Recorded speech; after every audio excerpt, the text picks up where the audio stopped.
Good evening and welcome. Thank you for joining us. My name is Kevin Mahoney. I'm the interim superintendent director here at Minuteman. And tonight we're continuing our series of question and answers from parents, students, and other interested stakeholders in the Minuteman community as have a chance to meet the finalists to be the next superintendent director here at Minuteman High School. I'm pleased to introduce to you tonight Christina Favreau. She will be presenting herself, providing her background and some comments about her impressions of the school. Once we get through those introductions and her opening statements, we'll turn it over to those of you joining us. Christina will call on you. You'll simply unmute and introduce yourself and your affiliation with Minuteman and ask your question or your comment. We're also accepting any type of questions through the chat as well, if you're more comfortable with that. Also joining us this afternoon is Drew O'Connor. He's our Director of Information Technology, so he'll be on the call as well. So with that, Christina, I'll turn it over to you. Introduce yourself to the Minuteman community. Good evening. My name is Christina Favreau, and I'm happy to be a finalist for the Minuteman superintendent position. I started in education as an English teacher almost 25 years ago. I worked for 10 years as an English teacher in a K-12 district in Templeton, Massachusetts. I had a great experience there, really learned, honed my craft. And my third year in, my principal came to me and asked if I would be the chair of the department. And with that came evaluation, budget, and a number of different duties and responsibilities. And so I did that for the next 7 years. And at the end of about 10 years, I realized that I really wanted to do more. And I really wanted to be in vocational education. And so a position opened up at Monty Tech, which is a vocational technical school in Fitchburg, Massachusetts. I applied to be an academic director there, and I got that job, and I've been there doing that job for almost 15 years. And it's been a very rewarding experience for me. I'm very lucky to have gotten the opportunity to work there. I've been able to do several things since I've been there that I'm very proud of, including working with the teachers on data teams, working on expanding the curriculum so that we have more support for the students, so that we have additional course offerings, the program of studies, expanding our access to labs. We now have, I've been able to work with our team to renovate 6 science labs through the use of Massachusetts Life Science Center grant. During my first year, I was able to renovate the library with the facilities director. And that was a huge project that we're very, very proud of. So during that time, I have built some really strong relationships with staff and faculty that I'm very proud of, and helped Monty Tech to become the hub of the community that it really deserved to be. And they really are a resource to their community. And I'm really looking forward to potentially becoming superintendent here and helping to strengthen the programs that you currently have. And on a side note, my 3 boys also, I sent them, all 3 of them, to vocational education. They all 3 went to Monty Tech. And so I believe very much in vocational education, and I hope to continue my career here. So with that, if we'll now accept the questions or comments, so just kindly raise your hand and Christina will call on you, and just simply unmute yourself and introduce yourself and ask your question. Hi, Courtney. Hi, thank you for being here this evening. I'm sorry, I'm going to keep my camera off. I'm fighting a bad cold. Um, I'm the parent of a senior and a freshman at Minuteman right now. They are both now in multimedia engineering. And my senior will be attending Drexel University next year. Proud mom moment. Oh, congratulations. Thank you. To study photography. And my question for you is, you mentioned that when you transitioned from being the chair of the English department, you were interested in vocational technical school. And I'm just curious what drew you to that type of school. So my uncles had both gone to Monty Tech when they were, and Monty Tech is the district that I lived in. And so they had talked about vocational education all of my life. And they were both car guys. And as I was teaching and raising our kids, we had multiple conversations about, what school districts our kids were going to go to and what did they want to do, and the touring and the VIP and all of that, and what were we going to do.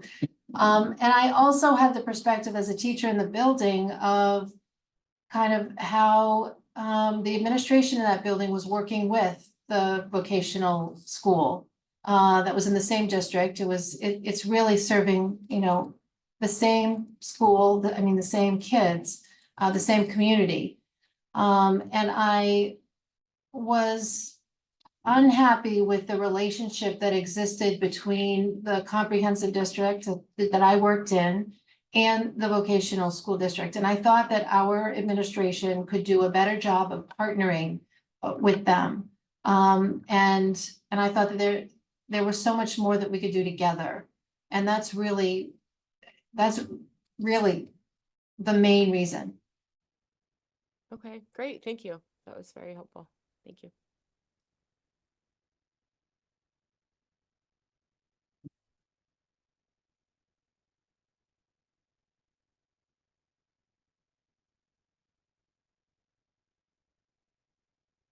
Any other questions or comments?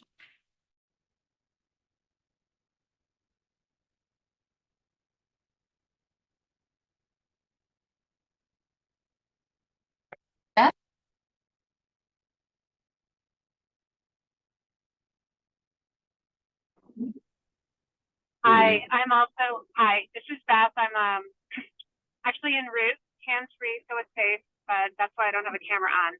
I'm the parent of a sophomore, and we live in Arlington. Thank you so much for your interest in joining the Minuteman community. My question is sort of broad. I'm interested to hear you kind of address the idea that a superintendent's role is different than being, a teacher and even inside the school administrator. So I'm curious what your vision is for the superintendent role and how you would plan to collaborate with the principal and the administration and the students in that role. So I think at least my vision for what the superintendent's role is to create access for programs, for teachers, for information. I think the main goal of the superintendent is to make sure that primarily there's funding and build the relationships with whoever he or she needs to outside of the building to make sure that those budgets are supported and the school district is supported. But also a part of that responsibility is connecting with the community inside the district as well. And that can be challenging because you're not in the district every single day. I think it's possible to have a close relationship with your principal on a daily basis. For the last 12 years, I've had lunch every single day with the superintendent and the principal and vocational director. We have lunch every day unless we're out for a meeting or something's going on in the building. Apart from that, we've had lunch every single day, and that has helped to strengthen our team We get to know each other personally, and also to better understand certain decisions that are being made in the building. Builds trust. It's really important. I think your superintendent and principal relationship especially needs to be very close. But also the superintendent is not the principal, and I think we need to just be careful that there isn't any micromanaging going on, in the building. There's one principal of the building, one superintendent, and they both have different roles. But I think the goal ultimately is to make sure that that school district is successful, and whatever the district needs, if the principal can provide support to make that happen, then he or she needs to do that.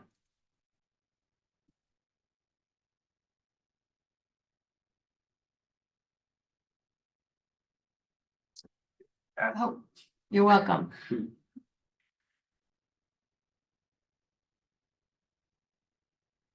Courtney?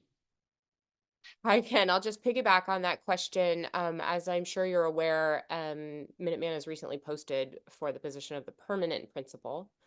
And I'm curious, I know that at least the plan, I think, is to have whoever's chosen as superintendent to be a part of that process. I'm wondering what qualities and maybe background you would be looking for in a future principal for Minuteman. This question came up earlier with staff, and my answer is the same. That I have worked with a lot of superintendents and a lot of principals, at least 10 superintendents, and I'm not sure how many principals. But I would say the most successful principals that I've worked with, they are the face of the district, and it's important that they know how to connect with students, with staff, with parents coming in. Having that connection with them is really important, that they're open and kind and welcoming. I will also say that it's really important to have a principal who on the back end is able to work with administrators and staff, and is a worker. My current principal does a great job of balancing her duties, and anytime she has a moment of free time, she's checking in with us to make sure that we have everything we need. And she'll often give me a call over the weekend. Do you need help with X, whatever it is? I think just in general, support, knowing how to support your team is really helpful, and I think really appreciated by your team. Okay, thank you. Thank you for your question.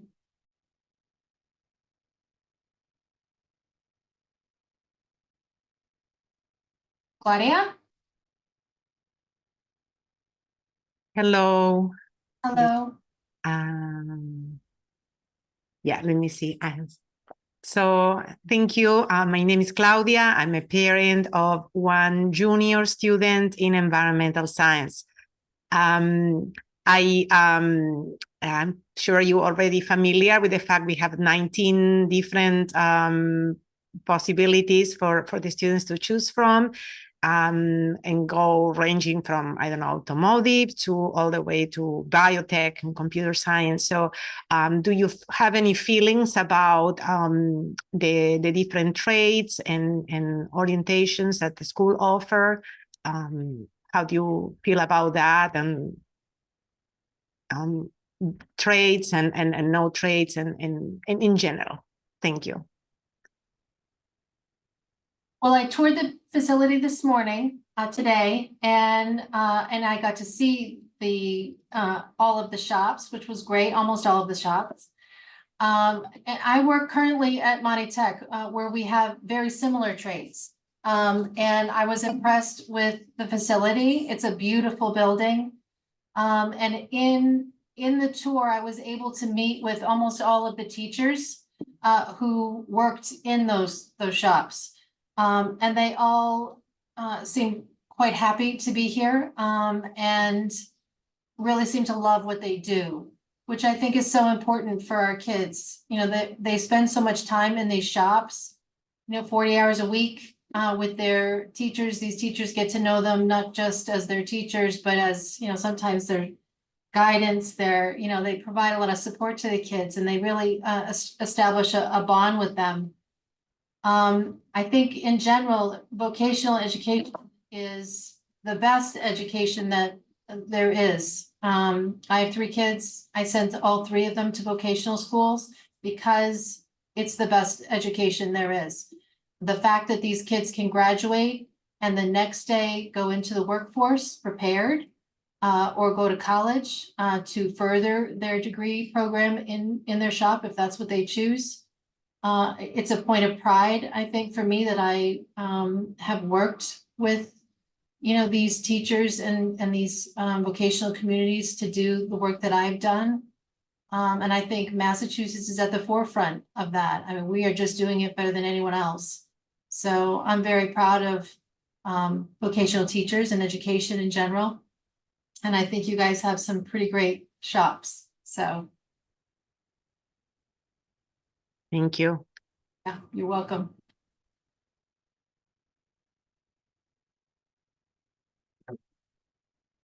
Oh, okay. Hi, Anna.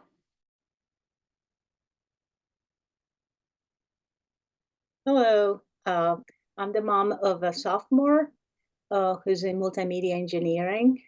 Great to have a chance to talk to you and be part of the process. My question goes back to some of the comments you made before earlier on the vision that you have for Minuteman, for the role of superintendent and the role of a principal. And I'm curious to hear what is your vision for the role of the parents in this ecosystem, and if you could share an example of how you worked with parents in your current role or previous roles. Yeah, I think parents are important. Let me back up. In my current role, I work with parents quite a bit when we have parent events, primarily. For example, we do an open house, we do a parent orientation. Parent orientation for our new freshmen, that night is great because parents are so excited, the kids are excited. We're telling them, all about the programs and how it's going to work for them. I think that's our first opportunity to have a really meaningful conversation with parents about what it's going to be like for their student. I think communication with parents is really important because there's so much that's new. And I think the vocational experience is also different in a lot of ways than how it was 20 years ago. So there's a lot of opportunity in my current job to have parent exchanges and to address parents that way.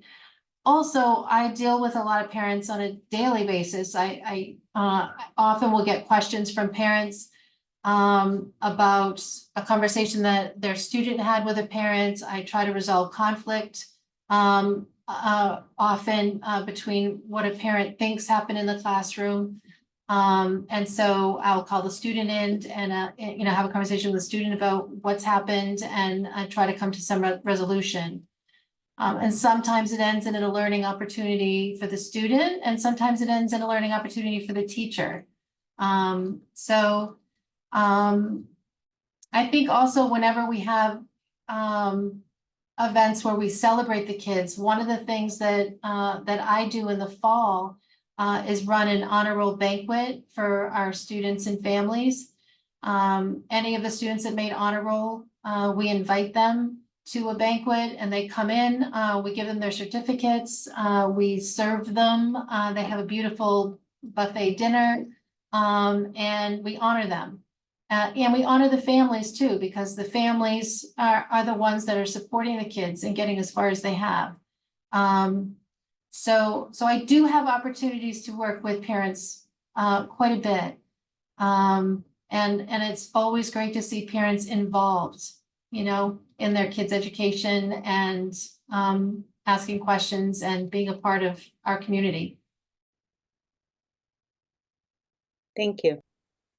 Thank you.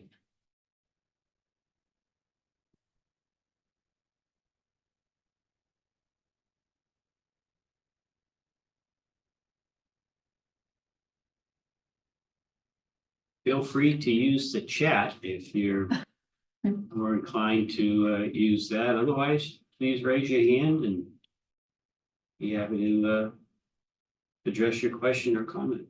Beth? Hi again. So I'm trying to figure out how to ask this question. So I hope you bear with me.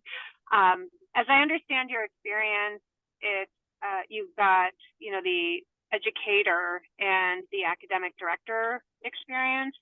So I'm curious, I'd like to hear you describe what makes you particularly qualified as the superintendent of Minuteman.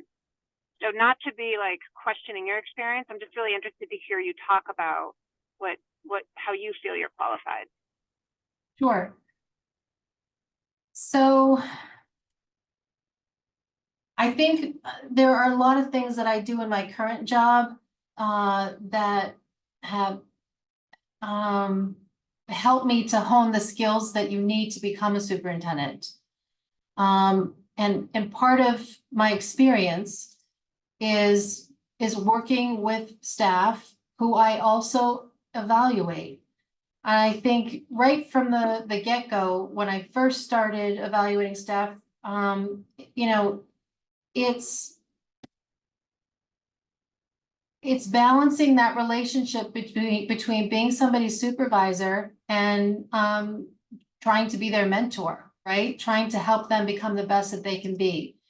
And I think because of that skill, where I've been able to work with so many teachers and build really good relationships with them to help them to be the best that they can be at their job, has helped me to hone that skill of building relationships with people. I work with staff on things, not just teachers, but teachers and staff on multiple projects. And some people are find it challenging to, for example, learn a new student management system, and learning how to work with different personalities, and learning to be patient, and learning to be kind, and trying to find you know, the strengths in other people too, and trying to fit things with people and to fit with their strengths. I think that's a really important skill. That's one skill. The other is managing. Right now I manage more than 50 different staff members on the daily. And so that includes anything that could be having problems with their heat, problems in the classroom, curriculum, instruction, technology issues. I've spent a lot of time partnering with administrators on my team on various projects. I renovated a library. I worked with the facilities director my first year there to renovate our main library in a way that included technology.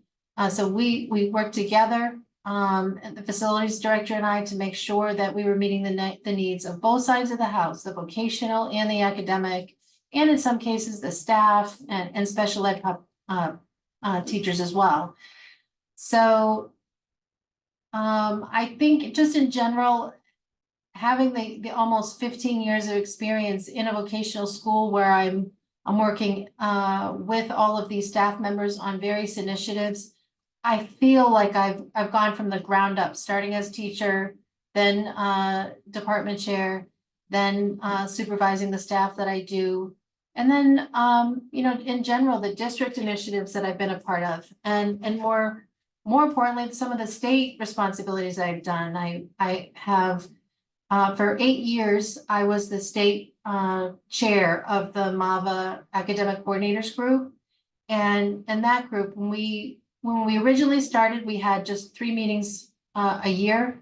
And then COVID hit and we shifted. I wanted to provide more support to my colleagues. And so we started meeting weekly on Zoom. So that we could share ideas and resources. What are you doing that works in your building? You know, how are your vocational teachers providing instruction electronically, like how is this working for you, and sharing a program of studies, what's working for you, what new things have you done? There's been so many great relationships that have established from that group, and they are really a great resource to all of us. And I rely on them just as much as they rely on me. I put the agenda together and I lead it, but it really is a team effort. And I think that represents how I would lead an admin team as well. I would put the agenda together. We would talk about what, put on there what the most important needs were. But everyone at the table needs to feel valued and feel like they can trust and say what they really believe. There's really just no way to really move forward without that. So I do really think that I have the skills and the experience to step into a superintendent job, especially the one here. This one here, I think is a perfect fit for me. And I think it's important from the district's perspective and from the candidate's perspective that you find a really good match. I chose Minuteman because I feel like it's very similar to Monty Tech. I feel like we have a lot of similarities in our trades, in our policies and procedures. I think the culture, the dedication of staff, the students, I feel like we're similar. And I feel like it would be a really good fit for both of us.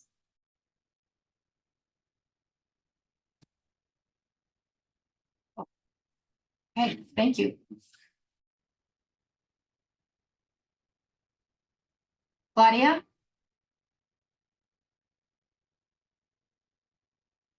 Hi, thank you for that. You just mentioned, like, among all the things you were telling us, like just mentioned special education over there, and I'm not familiar with your current district, the statistics at Minuteman. I don't know the exact figure now, but we have a high proportion of students on special education services, on IEPs, and I was wondering, how do you plan to approach as a superintendent special education if you are chosen, and if you have any specific interests or priorities in that regard that you could share with us?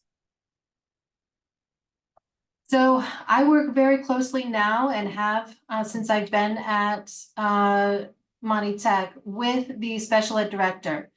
She and I went to a SPED Leadership Institute that the Department of Ed put together. And during that time, that was during the time when I was working on the library renovation. So we were able to spend a lot of time talking about the educational technology that was being provided. And, back then people were not doing one-to-one. At that time, people were not doing laptops or Chromebooks. The Chromebooks weren't even a thing yet. And it was pretty advanced for us to be talking about providing laptops in the library that weren't connected to wires and an outlet. So, I would say too that early on in my teaching career, my middle son was diagnosed dyslexic. And I think just personally, that really affected me as a better understander of how kids learn, and to really understand processing. And it directly impacted my teaching. I was teaching at the time, and it helped me to understand how different kids learn, how differently each student learns, and the disabilities, which since then I've learned a lot. And I think when something like that impacts you personally, you have sort of a passion for it. You come to understand it differently when it impacts you personally. I think most people know someone who has a disability. And so it helps you to better understand it, and it helps you to think about when you're approaching a project, how can we make sure that all of the kids are going to be able to access this curriculum?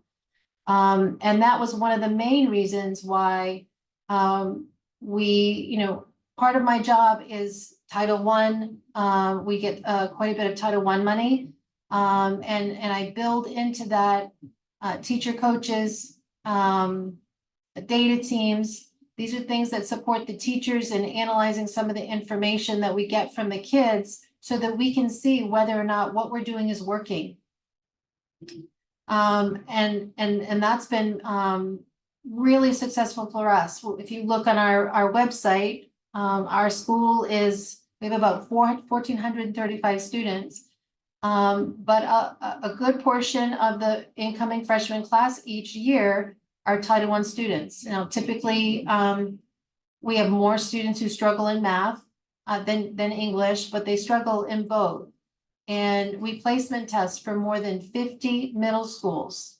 We have 18 sending districts that come and feed into our district of Monty Tech. So learning what is going to be the best way to test these kids and what is going to be the best way to collect that data, because you never want to just take information from one test. You want to get it from multiple assessments so that you can determine your placement. Overall, of all the initiatives that we've worked on, we've tracked our high-risk students and our special ed students to see if the programs that we've implemented have worked. And our high-risk growth for our kids each year does extremely well. We're very, very proud of the results, and we're proud of our status, and it's been consistent. The growth of the kids and the success of what we're doing is clear.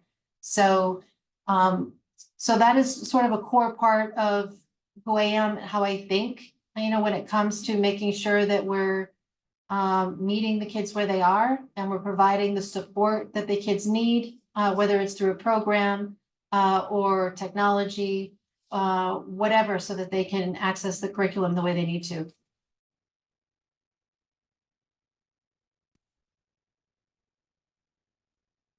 Thank you.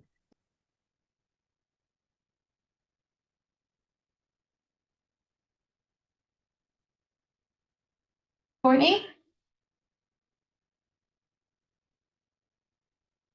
Hi again.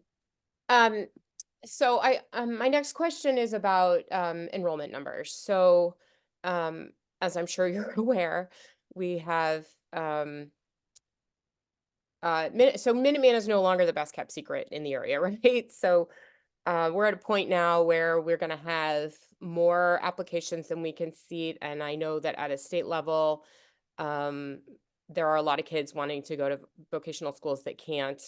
But I'm also aware that I love the experience my kids are having with the small class sizes at Minuteman, and just the smaller nature. I think it's about half the size of our town high school in Arlington.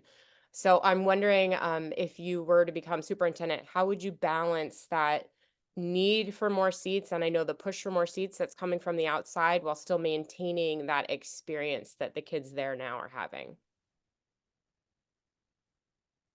Well, I think you have to, consider first the capacity of the building. What is the capacity, the student capacity of what we can hold and still be effective. I think that's the first priority. Before you consider expansion, I think the sending towns and district, I'm going to make the assumption that, they just made this huge, expensive, they just supported this new school being built. So the timing of, adding on and asking them for more money, should be considered as well. And then the need, what is the need of the district? Does there need to, I work in a district where the wait list this year is more than 400 students. And it's frustrating that every year, we've got so many kids on the wait list. I think there's a lot that can be done on the state level in order to, help those districts who have these significant wait lists that can expand. Financially, I think there's a couple of bills in the Senate and the House that are being discussed right now.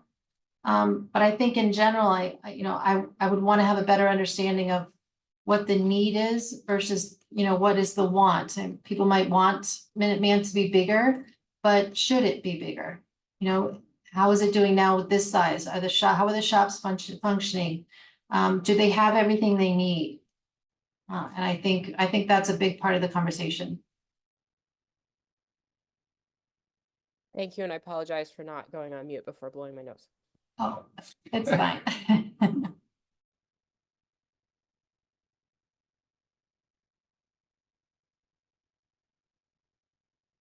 Oops, we have another question from the back. Beth? Yes, hi again. So there's, in some ways, a lot that can and might need to be done, and in other ways, not so much, because as you've pointed out, we have this brand new, beautiful building and really committed, caring administration and teachers. So if you were chosen and selected to be our superintendent, how do you envision your first year? Sort of, like in my first 100 days, I want to accomplish this, because there can be a lot of priorities. And I've heard priorities actually a singular word, right? You can't have more than one at a time. So could you just sort of describe what it would look like for you in the first year? Yeah. I think first off, it would be very difficult to wait to start July 1. The very first step is hiring a principal, and I would want to be very involved in that process. It's a very important position. And if there's an opportunity to be involved in that, I would like to. I think too, starting July 1 is also challenging because school is out and the teachers are not available. Some of the staff are not available. So I would be very interested in coming in. I think the challenge is getting to know the people, getting to know the building, getting to know, how everything works here. And I think in that first year, I'm going to try to learn as much as I can.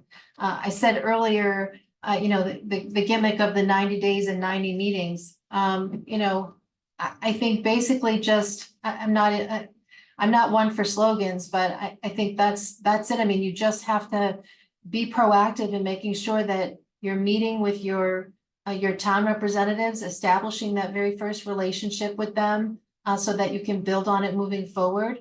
One of the most important things is passing that budget. So making sure that you're proactive in developing those relationships, that's important.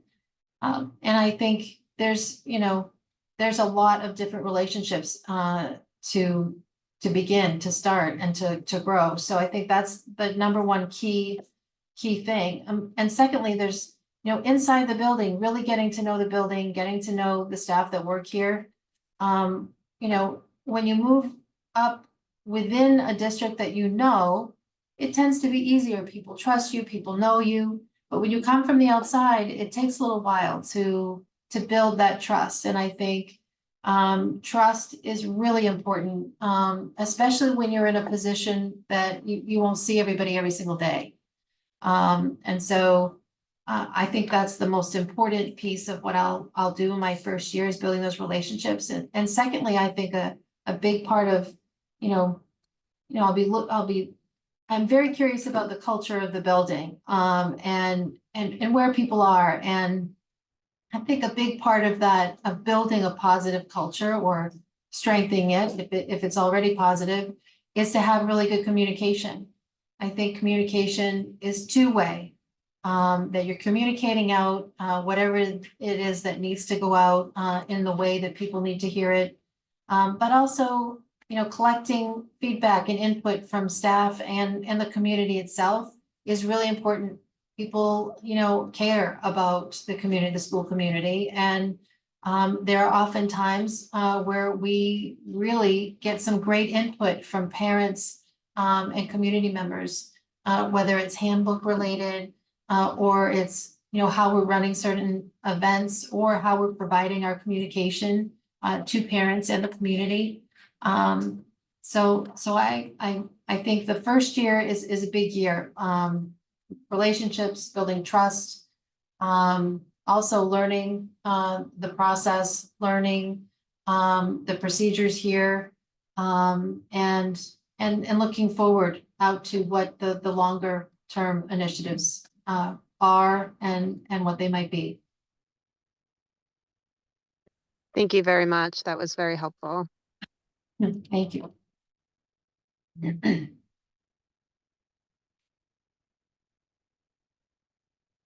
Courtney. If no one else has questions, I'll just keep asking questions. So I have a question related to potential conflicts. Obviously, in this type of role, those kinds of things are going to happen. In particular, I'm thinking about, I sat in on one of the school committee meetings about a week ago where the budget was approved. And I know there's a couple of towns who are concerned about the increase in their assessment. And I'm just wondering if you were to accompany a school committee member to a town meeting where there was a lot of pushback on the assessment number and having to justify that, how you would see yourself handling that difficult situation. Yeah, and that's something that I do in my job almost on a daily basis, just in general, listening. And sometimes we listen and we don't really hear. I think it's important to listen to really understand what the concern is. But in that scenario, at a town meeting, hopefully we will have known that that was going to be an issue at that town meeting. Oftentimes those budget questions, that process starts, those relationships start in the fall. And if there is going to be a rise in the amount of the assessments, then we're having those conversations, with the town managers and selectmen, whoever the FinComs or whoever it is that we're working with in that town. And it's important to understand how it's going to be received, and to also talk about being really clear and transparent about why it's necessary, and explaining, where it's going to go, why, and how much, and how that's going to impact their pocketbook. So I think it's important that we're also not talking above them. When you go to town meetings, I've been to many in my career, and personally as a town member, as a parent, and as an administrator, to answer questions about budget. And sometimes parents are very upset. Town members can be very upset. And you listen, hear their concerns, and just try to be as truthful as you can about how and why we need to do what we're doing for our students. Great. Thank you so much for that answer. And I really Thank you. appreciate being able to talk with you this evening. Thank you. Thank you. Erin? Hi, good evening. I jumped on late, so I'm sorry to miss the first part. My name is Erin Palmer. I am a parent of a sophomore and I live in Acton. Welcome, Christina. I hope you've enjoyed a really terrific day with Minuteman. Congratulations on this step. I wonder if you could talk a little bit, share a little bit about, more about kind of your personal style, just the way you approach, connecting with others.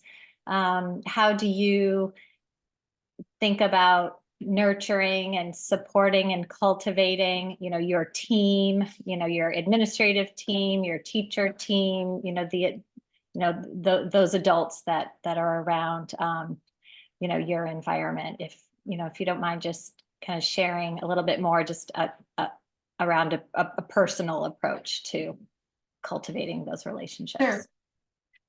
So when I was in high school, I played softball. I played third base. And I think it's the easiest way to explain that we were a part of a team, right? We had a pretty decent pitcher. We had a great shortstop. She was incredible. I played third base. I was pretty decent. I think in general, playing sports like that, like I did, it really set the tone for the team. And I've worked for a few principals and superintendents who didn't work like that. And at first I thought, is this what it's going to be in education? That it's going to be this top-down approach, because that doesn't really fit my style. And as I started to work with different principals and different superintendents, I started to see and adapt the approaches and the different strategies and skills that I really thought were more productive. And so when I started evaluating, I think it just started with the evaluation process. When you're evaluating somebody, it is such a personal experience for them. It's for a lot of people who evaluate, it isn't to them. And to me it is. I'm very detail oriented in my written feedback, but my approach is always to tell them explicitly what they have done well. And when I was teaching, I also did that, rewarding the kids for what they did well, instead of just marking up the paper with all that red ink. And that was something that I enjoyed doing. And when a teacher hears all those positive things, they're more, I think, able to hear, hey, there's just one area that I think, I could help you with, that I'd like to see you work on. Sometimes you start with all those negative things and then you don't say anything about the positives, and they just, all they hear is the bad. I just think that process really does help you to get to know the teacher. Why are they making the choices that they're making? And sometimes I'm often blown away by some of the reasons why they're doing what they're doing, and the choices that they're making are just exemplary. And so I think it's really important that you, are a good listener, and that you're asking the right questions, and that your goal really is for that teacher to become the best that they can, or that staff member, whoever it might be, that you're helping them to improve in a way that we both agree on is the direction they need to go in. And usually that's to meet a standard on a rubric. Aside from that, I think, the personal connections that you have with staff is important too. It can't just always be business. Checking in with them when they're ill, they come back, making sure that they're feeling, better. Just the personal connection with their family. How is their family? What, what's going on with them, and, what are some of those challenges? As a staff, I think in general, the last year or so, I feel like a lot of our staff members are dealing with, ailing parents and illnesses in the family. And that's really hard to see, because, it's stressful for them as well. So I think with staff, it's just really important to recognize both their professional and their personal side. When it comes to, the admin team, I am very team oriented. I set the agenda, but together we go through what's on there, and you give credit when credit's due. Somebody on that team is working on something and they've done a good job on it. When you go to school committee, you give credit. Just because I'm the superintendent does not mean that I get the credit for all that stuff. It's important that you value your team in that way. You support them when they need it. You give them a space to share and be truthful about what they can and can't do and why, and you provide support where you can.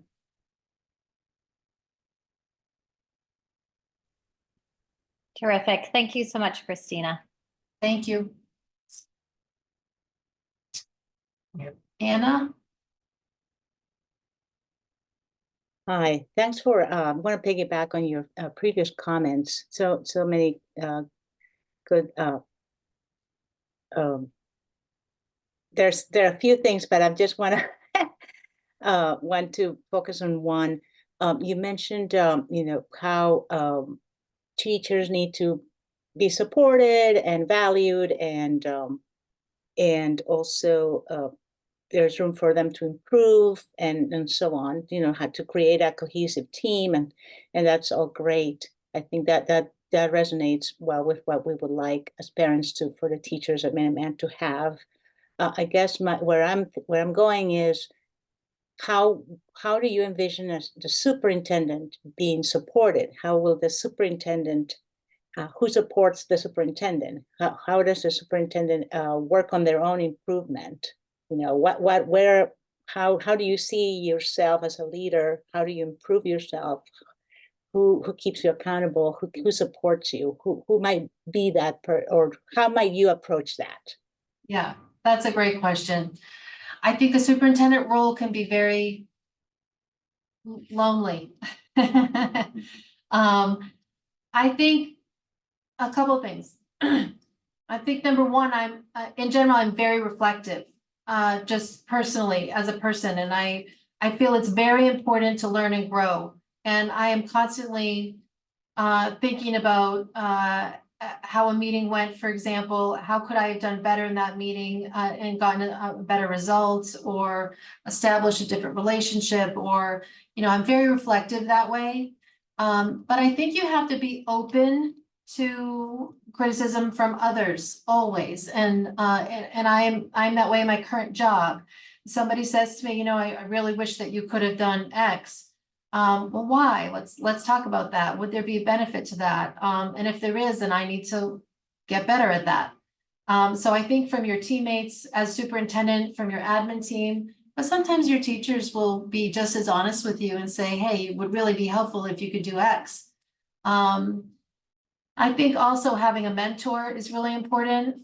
Anytime I have a teacher who is struggling or someone who I feel really just could use a little bit of extra support, I recommend a mentor. So we also have hired an instructional coach. And so, for example, I'm working with a new teacher this fall, and I recommended that he have a little bit of extra support. I think it's really important that teachers, that we're invested in teachers. And so I think that he can get there. I just think he needs a little bit of instructional coaching. So I believe in mentoring. I think for the superintendent, you really, when you get assigned, I think that I hope that that's what will happen here. A mentor who is a former superintendent, who works with the superintendent. I think it's a 2-year program or so. And I think you're able to have that person who you can bounce ideas off of, especially when you have some big things going on. You want to make sure that your thinking is sound. It's a big position, and you want to make sure that especially your first year, your first couple of years, you want to make sure that you have considered all of the aspects of whatever the decision is. So I think having a mentor is really key. There's also, in the MAVA organization, Massachusetts Association of Vocational Administrators is the group that most of us belong to. And superintendents are on a link where they meet regularly and talk about, some of the issues so that you can share ideas and concerns and strategies. And that's something that when I was when I was doing the MAVA state academic curriculum group for the past 8 years, that group was such a great resource for me. So that was similar. It was the principals and academic directors across the whole state. And I led that for 8 years. And that was helpful for all of us. I think you reach out to people who are having similar or had similar situations. It's a different person sometimes for different scenarios, depending on what the issue is. And you tap into your resources. I think the resources and the people, the relationships that I've made in the last 25 years will really help me to do a great job. Thank you. Yeah, thank you. So we're starting to come upon 6 o'clock. So if anyone has any last minute questions, time to ask now. Just pause for a second.